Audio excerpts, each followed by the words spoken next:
अस्सलाम वालेकुम। मैं एस्ट्रोलॉजर कंदील। आज हम बात करेंगे डिवोर्स के योग के बारे में। किन लोगों को डिवोर्स हो जाता है, आप भी अपनी कुंडली लें और देखें कि आपकी कुंडली में स्टार्स की क्या पोजीशन है। आपकी कुंडली में डिवोर्स का योग तो नहीं। और दूसरे योग के बारे में बात करेंगे, हस्बैंड वाइफ में पहले किसकी डेथ होगी। आप भी अपना चार्ट लें और देखें कि आपके चार्ट में स्टार्स की क्या पोजीशन है, हस्बैंड वाइफ में पहले कौन मरेगा। तो स्टार्ट करते हैं। अगर जोहल और कमर एक साथ हो और डिग्री भी तकरीबन इनकी एक जैसी हो तो आपका लाइफ पार्टनर पहले मर जाएगा, यानी उनकी पहले डेथ हो जाएगी। कुंडली के 7वें घर में शम्मस, राहु, केतु, जोहल, मरीख या कुंडली के 12वें घर का मालक 7वें घर में आ जाए तो ऐसे में ये डिवोर्स के योग बना देगा। हस्बैंड वाइफ में अगर हस्बैंड की कुंडली है तो वाइफ पहले मर जाएगी, अगर वाइफ की कुंडली है तो हस्बैंड पहले मर जाएगा।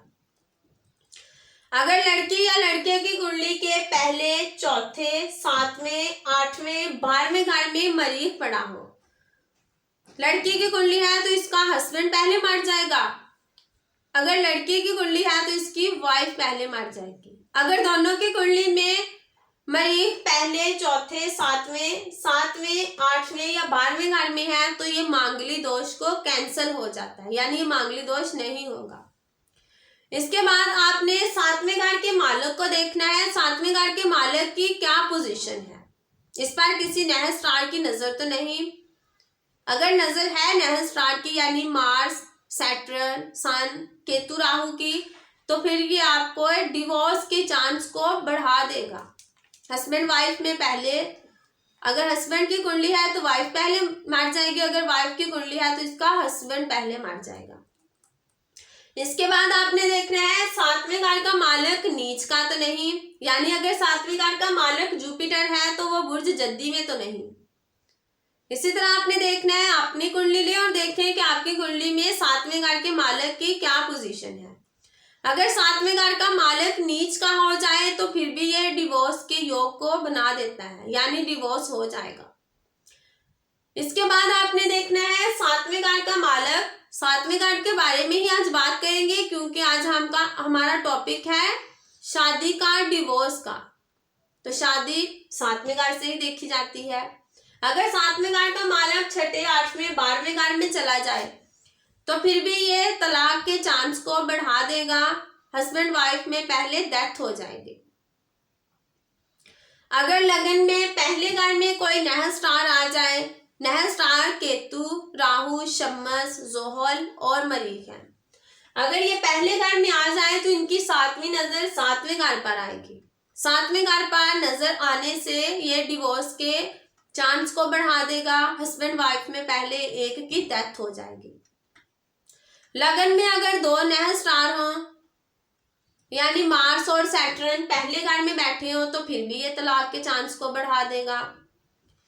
7वें घर का मालक 6ठे, 8वें, 12वें घर में हो और 6ठे, 8वें, 12वें घर का मालक 7वें घर में हो तो फिर भी ये तलाक के चांस को बढ़ा देगा।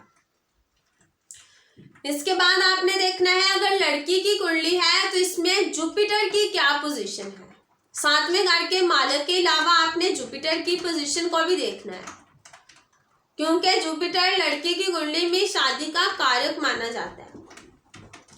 7वें घर के मालक के अलावा आपने जुपिटर को देखना है। अगर जुपिटर नीच का है या 6ठे, 8वें, 12वें घर में है या केतु, राहु, शम्मस के साथ है तो फिर भी ये तलाक के चांस को बढ़ा देगा। हस्बैंड वाइफ में पहले एक की डेथ। अगर लड़के की कुंडली है तो इसमें आपने जोहरा को देखना है, जोहरा की क्या पोजीशन है, क्योंकि लड़के की कुंडली में वीनस शादी का कारक माना जाता है। अगर जोहरा 6ठे, 8वें, 12वें घर में चला जाए, नीच का हो जाए, बुर्ज सुंबला में चला जाए, केतु, राहु या शम्मस के साथ लग जाए तो ऐसे में लाइफ पार्टनर की पहले डेथ हो जाती है और शादीशुदा लाइफ को ये मुतासर करता है। शादी का सुख इंसान को जल्दी नहीं मिलने देता। अब हम बात करेंगे हस्बैंड वाइफ में पहले किसकी डेथ होगी।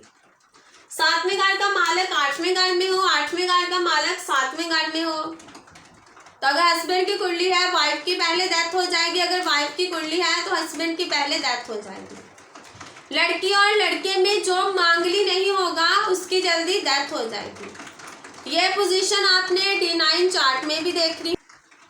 जोहल मरीख अगर कुंडली के 7वें या 8वें घर में हो, राहु जोहल अगर कुंडली के 7वें या 8वें घर में पड़े हो और इसके बाद मरीख या राहु कुंडली के 7वें या 8वें घर में पड़े हो तो ये लाइफ पार्टनर की उम्र में कमी कर देता है।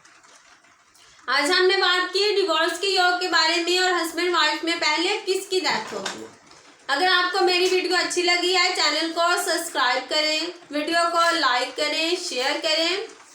अगर आप पर्सनली कोई भी इंफॉर्मेशन लेना चाहते हैं या एस्ट्रोलॉजी सीखना चाहते हैं या अपना चार्ट बनवाना चाहते हैं, ये हमारा व्हाट्सएप नंबर है 0307489212। इस नंबर पर आप रब्ता कर सकते हैं। इसके साथ ही इजाज़त चाहती हूँ। अल्लाह हाफ़िज़।